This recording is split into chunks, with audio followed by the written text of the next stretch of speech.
So good morning to all of you. This is our first lecture on BSc final year. तर आपलं paper आहे paper 2 special relativity 2. आपलं unit 1 आहे आणि आपल्याला इथे एलिमेंट ऑफ टेन्सर स्टडी करायचं आहे. तर आपल्याला फर्स्ट टॉपिक दिलं आहे सफिक्सेस. आता सफिक्स म्हणजे काय होते? We have two type of suffix. ठीक आहे. फर्स्ट आहे upper suffix that is also called as superscript and also second type is a lower suffix which is also called as script. ठीक आहे. For example बघा की in example ए, आता आपण याला अपर सफिक्स एक्स म्हणावं लागेल. ठीक आहे. इथे आरला काय म्हणतात? अपर सफिक्स एक्स. आणि इथे काय ए हा बेसमध्ये आहे. ठीक आहे. आर हा बेसमध्ये आहे तर या बेसला काय म्हणतात? Lower suffix. ठीक आहे. तर याला कसं वाचायचं की ए टू द पॉवर आपण A to the suffix upper suffix R A to the lower suffix X. ठीक, लोअर सफिक्स आर. ठीक आहे. याला स्टडी करायचं. ठीक आहे. तर जर आपल्याला आरची व्हॅल्यू 1 2 3 दिली असेल, ठीक आहे, आर व्हॅरी करत आहे from 1 2 3, the quantity R X to the power R stand for, इथे आर काय व्हॅरी होणार? X to the power 1. ठीक आहे. एक्स अपर सफिक्स 1, एक्सचं काय अपर सफिक्स 2 आहे इथे, एक्सचं upper suffix 3 and also Y R stand for, इथे आर आपण काय व्हॅरी करता 1 2 3, तर काय होणार? Y lower suffix 1, Y lower suffix 2, Y lower suffix 3. ठीक आहे. हे झालं suffixes. There is a two type of suffixes. First suffix is also known as the superscript and the lower suffix which is also known as a script. Then space. Space मध्ये एक definition दिले की a point of a set of a values, या सेटच्या व्हॅल्यूला आपण काय म्हणतो? Coordinates of a point. ठीक आहे. हे आपल्याला लक्षात ठेवायचं आहे. नेक्स्ट आपल्याला दिलं आहे curve in V N. An equation represent the curve in V N are given in the form. या फॉर्ममध्ये आपल्याला काय कर्व इन व्ही एन असतो. तर इथे काय एक्स काय upper suffix R is equal to the X upper suffix R of U where R varying from 1 to n where U is a parameter. आता ही डेफिनेशन आपल्याला लक्षात ठेवायचं आहे की कर्व इन व्ही एन. जर एक्झाममध्ये विचारला की याचं कर्व इन व्ही एनचं इक्वेशन काय आहे, तर आपल्याला हे लिहावं लागेल की X to the upper suffix R is equal to X to the upper suffix R of U where R varying from 1 to 3. Next आपला बघायचं आहे की आइन्स्टाईन समेशन कन्व्हेन्शन. ठीक आहे. हे आपला नेक्स्ट टॉपिक आहे की आइन्स्टाईन समेशन कन्व्हेन्शन म्हणजे काय होतं. आता we know that the summation R is equal to 1 to n, A lower suffix R आणि एक्स अपर सफिक्स आर आपल्याला दिलं आहे. ठीक आहे. आपण याला काय करू? आता आर वॅरिंग होत आहे 1 to 3 म्हणजे स्टार्टिंगला काय 1 पुट करू आरच्या जागी. ठीक आहे.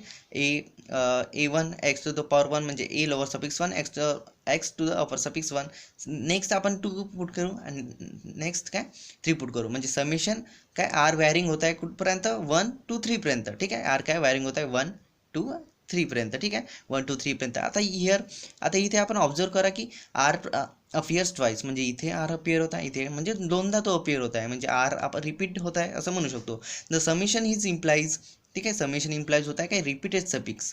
दिस summation convention is called as Einstein convention. म्हणजे ज्या समेशन कन्व्हेन्शनमध्ये की आपला सफिक्स काय होत आहे, इथे लोअर सफिक्स आणि अपर सफिक्स काय होत आहे? रिपीट होत आहे. तर अशा समेशन कन्व्हेन्शनला आपण आइन्स्टाईन कन्व्हेन्शन म्हणतो. ठीक आहे. हे डेफिनेशन इम्पॉर्टंट आहे. त्याच्यानंतर पुन्हा एक definition repeated suffix in a single सम. आता इथे रिपीटेड सफिक्स आहे आता सिंगल सममध्ये म्हणजे ठीक आहे हे झालं सिंगल सम. आता इथे काय रिपीटेड सफिक्स आहे. आता अशा रिपीटेड सफिक्सला आपण काय डमी सफिक्स म्हणू. जर suffix which is not repeated, जर सफिक्स रिपीट होत नसतील तर त्याला आपण काय म्हणू? Free suffix. आता ही दोन डेफिनेशन आणि ही एक डेफिनेशन काय आइन्स्टाईन कन्व्हेन्शनची इम्पॉर्टंट आहे. जर सफिक्स रिपीट होत असतील in a single sum is known as a dummy suffix, आणि जर सफिक्स रिपीट होत नसतील in a single sum then it is called as a free suffix. Example पाहू डमी सफिक्स आणि फ्री सफिक्सचं. आपल्याला हे दिलं आहे की A lower suffix R S into X upper suffix R. आता इथे पहा की आर काय होत आहे? रिपीट होत आहे. आता रिपीट होत आहे तर काय होणार की तो डमी सफिक्स आहे. आर काय डमी सफिक्स आहे आणि एस काय रिपीट होत नाही म्हणजे तो फ्री सफिक्स आहे. ठीक आहे. आता नेक्स्ट एक्झाम्पलमध्ये पहा की A lower suffix R S, X upper suffix R, Y upper suffix S, Z upper suffix P आहे. ठीक आहे. आता इथे रिपीट काय होत आहे, आर रिपीट होत आहे. ठीक आहे. एस पण रिपीट होत आहे पण पी रिपीट होत नाही. जे रिपीट होतात ते होणार डमी सफिक्स. ठीक आहे. बोथ आर आणि एस काय होणार, आर पण रिपीट होत आहे, एस पण रिपीट होत आहे, त्यामुळे काय डमी सफिक्स होतात. परंतु इथे पी पहा की तो रिपीट होत आहे का नाही, म्हणजे तो काय होणार फ्री सफिक्स. तर हे आपल्याला इम्पॉर्टंट कॉन्सेप्ट आहे इथे. त्याच्यानंतर क्रोनेक्टर डेल्टा आपल्याला बघायचं आहे. ठीक आहे. तर याचं डिफिनेशन आपल्याला अशा प्रकारे दिली आहे की delta S lower suffix X upper suffix S is equal to 1 केव्हा येते याची व्हॅल्यू, जेव्हा आर इक्वल टू एस असते. ठीक आहे. म्हणजे लोअर सफिक्स किंवा अपर सफिक्स जेव्हा सेम असते तेव्हा त्याची व्हॅल्यू 1 असते. आणि 0 केव्हा असते, जेव्हा लोअर सफिक्स आणि अपर सफिक्स काय, इथे लोअर सफिक्स एक्स आहे, एस आहे आणि अपर सफिक्स वाय आर आहे. ठीक आहे. जेव्हा ही दोन्ही सफिक्स सेम असतील तेव्हा काय होतं 1 व्हॅल्यू होते, जेव्हा ते डिफरन्स असतील तेव्हा 0 व्हॅल्यू होते. हे झाले क्रोनेक्टर डेल्टा. त्याच्यानंतर एक्झाम्पल पहा की इथे पहा del 1 lower suffix upper suffix same, इथे पण del 2 lower suffix upper suffix same, इथे पण डेल्टा एन एन, इथे पण लोअर सफिक्स आणि अपर सफिक्स सेम आहेत, त्यामुळे यांची व्हॅल्यू काय होणार 1 होणार बाय दिस डेफिनेशन. जर इथे पहा की इथे 1 अपर सफिक्स 1 लोअर सफिक्स 2 अपर सफिक्स 2 लोअर सफिक्स 1 अपर सफिक्स 3 लोअर सफिक्स 1 अपर सफिक्स 1, म्हणजे हे ऑल डिफरन्स आहेत लोअर सफिक्स आणि अपर सफिक्स. तर अशा वेळेस काय होतो की आपल्याला व्हॅल्यू मिळते 0 by the definition of Kronecker delta. आता जर आर हा रिपीटेड असेल, ठीक आहे, आर रिपीट होत आहे, म्हणजे इथे पहा की डेल आर आर, म्हणजे आपण काय करतो lower suffix upper suffix same आहे, तर आपण काय करतो जर therefore R is repeated, R repeated होत आहे, hence the summation on it.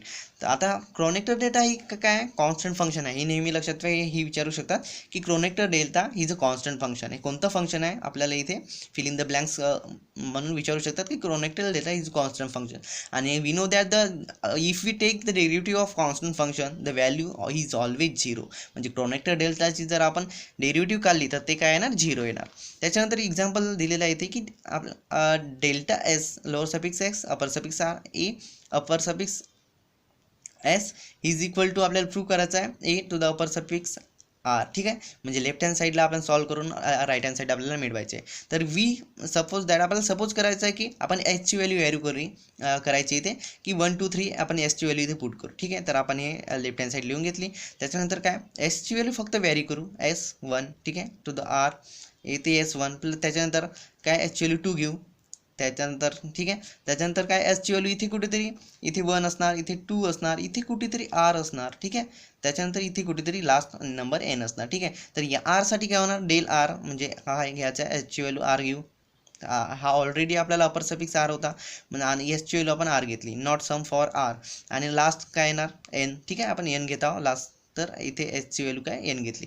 आता इथे लक्षात द्या की डेलचं लोअर सफिक्स आहे अपर सफिक्स डिफरंट आहे, इथे पण lower suffix upper suffix different आहे, इथे पण इथे बघा lower suffix upper suffix same आहे, म्हणजे याची व्हॅल्यू 1 येणार. बाकी सर्वांची lower suffix upper suffix different आहे, त्यामुळे त्याची व्हॅल्यू काय बघा इथे लोअर सफिक्स आणि अपर सफिक्स जर डिफरंट असतील तर त्याची व्हॅल्यू 0 येते आणि जर सेम असतील तर त्याची व्हॅल्यू 1 येते. म्हणजे इथे फक्त एकच व्हॅल्यू आपल्याला ही अशी मिळत आहे ज्याची व्हॅल्यू 1 येणार, म्हणजे याची व्हॅल्यू म्हणजे हा काय होणार डेल 1 आर 0 होणार, डेल 2 आर हा पण 0 होणार म्हणजे ए स्क्वेअर. पण इथे डेल लोअर सफिक्स आर अपर सफिक्स आर याची व्हॅल्यू 1 येणार. ठीक आहे.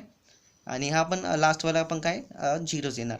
म्हणजे इथे रिमेनिंग काय 0 into A to the power 1 A upper suffix 1 0 A upper suffix 2, म्हणजे ही 0 ही 0 ही पण 0 होणार. परंतु इथे काय येणार ही व्हॅल्यू 1 येणार, म्हणजे यांचं मल्टिप्लिकेशन 0 यांचं मल्टिप्लिकेशन 0 यांचं मल्टिप्लिकेशन 0 पण यांचं मल्टिप्लिकेशन काय A to the power R, म्हणजे आपल्याला काय मिळालं ही value equal to A to the power R मिळालं. ओके. म्हणजे आपण left hand side equal to right hand side prove केली. सेम आपल्याला काय इथे करायचं आहे याच्यासाठी प्रूव्ह करायचं की डेल लोअर सफिक्स इथे आर दिला आहे, अपर सफिक्स एक्स दिला आहे आणि इथे लोअर सफिक्स एस दिला आहे. सेम व्हॅल्यू आपण काय करू व्हॅरी करू, एचची व्हॅल्यू काय 1 इथे 1. ठीक आहे. एस जिथे जिथे आहे तिथे 1. त्याच्यानंतर 2 घेऊ, 2 घेतलं. त्याच्यानंतर 3 4 5 आणि कंटिन्यू करून इथे कुठेतरी आर मिळेल आपल्याला. ठीक आहे. इथे आर घेऊ. त्याच्यानंतर लास्ट व्हॅल्यू काय एन घेऊ. आता काय lower suffix upper suffix different, म्हणजे हे पण 0 होणार. जरा lower suffix upper suffix different, हे पण 0. हे 0 कुठपर्यंत येणार जोपर्यंत ही व्हॅल्यू मिळत नाही, म्हणजे हे याचं बघा लोअर डेलचं काय lower suffix upper suffix same आहे, तर ही व्हॅल्यू 1 येणार, म्हणजे इथे काय होणार फक्त आपल्याला AR मिळणार, म्हणजे जे आपल्याला प्रूव्ह करायचं होतं AR. ठीक आहे, सिम्पल आहे, एकदा बघितलं तर समजून येईल. त्याच्यानंतर आपल्याला शो करायचं की del X to the power R divided by del X to the power S, म्हणजे याला अपर सफिक्स दिलेले आहेत, ही आपल्याला प्रूव्ह करायचं आहे डेल SR. ठीक आहे, आपल्याला डेफिनेशन माहीत आहे की क्रॉनिक डेल्टाची डेफिनेशन अशा प्रकारे आपण लिहून घेतली. आता याच्या नुसार काय ही व्हॅल्यू 1 येणार if R equal to S, आणि ही व्हॅल्यू 0 येणार फॉर ऑल आर इज, म्हणजे lower suffix upper suffix same नसतील तेव्हा 0 मिळते. म्हणजे ही डेफिनेशन कशाची आहे, हे आहे क्रॉनिक डेल्टाची. बाद डेफिनेशन ऑफ क्रॉनिक डेल्टा आपण हे लिहू शकतो. ठीक आहे, तर अशा प्रकारे आपण आज सफिक्स बघितलं, स्पेस बघितलं, कर्व बघितलं, आइन्स्टाईन समेशन कर्वेचर आणि क्रॉनिक डेल्टा बघितलं. ठीक आहे.